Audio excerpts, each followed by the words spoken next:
Good morning, Miners Lane kids. Next week, we will be opening back up our children's church and our Sunday school for all ages. We are so excited to be able to see you guys and to have that open again. We've really missed you all. Today, we're going to read a story out of the Young Reader's Bible. And I think it'll be a familiar one, but one that is very much needed right now.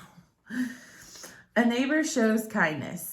A teacher of the Jewish law came to Jesus with the question, God's law tells me to love God with all my heart, my soul, my strength, and my mind, and to love my neighbor as myself. But who is my neighbor? So Jesus told this story.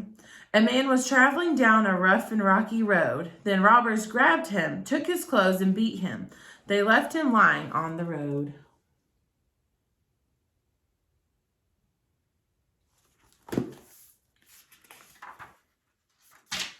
A priest came along the road. He saw the hurt man, but he went by on the other side. A temple worker came along the road. He saw the hurt man too, but went by on the other side. A man from Samaria came along the road. Jews did not like Samaritans, but this Samaritan stopped. He cleaned the hurt man's wounds and put on bandages. Then he took the man to an inn.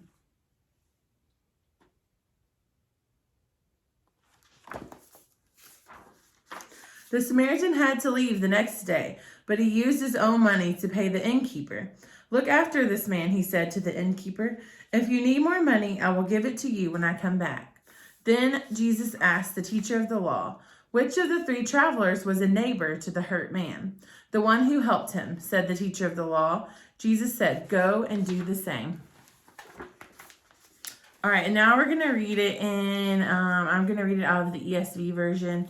We're going to go to Luke 10, verses 25 through 37. And behold, a lawyer stood up to put him to the test, saying, Teacher, what shall I do to inherit eternal life? He said to him, What is written in the law? How do you read it? And he answered, You shall love the Lord your God with all your heart and with all your soul and with all your strength and with all your mind, and your neighbor as yourself. And he said to him, You have answered correctly. Do this and you will live. But he, desiring to justify himself, said to Jesus, And who is my neighbor? Jesus replied, A man was going down from Jerusalem to Jericho, and he fell among robbers, who stripped him and beat him and departed, leaving him half dead. Now by chance a priest was going down that road, and when he saw him, he passed by on the other side. So likewise a Levite, when he came to the place and saw him, passed by on the other side. But a Samaritan, as he journeyed, came to where he was, and when he saw him, he had compassion. He went to him and bound his wounds, pouring oil and wine. Then he set him on his own animal and brought him to an inn and took care of him. And the next day he took out 2 denarii and gave them to the innkeeper, saying, Take care of him, and whatever more you spend, I will repay you when I come back. Which of these 3 do you think proved to be a neighbor to the man who fell among the robbers? He said, The one who showed him mercy. And Jesus said to him, You go and do likewise. So I think this story is a great reminder that our job as Christians is to love other people. And when Jesus talks about loving your neighbor, it's not just the person that lives next door to you or across from you or on the other side of you. Our job is to love everyone. And so our neighbor is anyone else. And so in this time, the man that actually stopped to help the man that had been beaten, those 2 people wouldn't have gotten along usually. But that man had compassion and he did the right thing, even though it might have been hard. And other people had passed by and said that he wasn't worthy of help. And who knows, if nobody had helped him, that man could have died or, been severely injured and never have gotten help. So the fact that that man stopped, had compassion, he gave of his own money.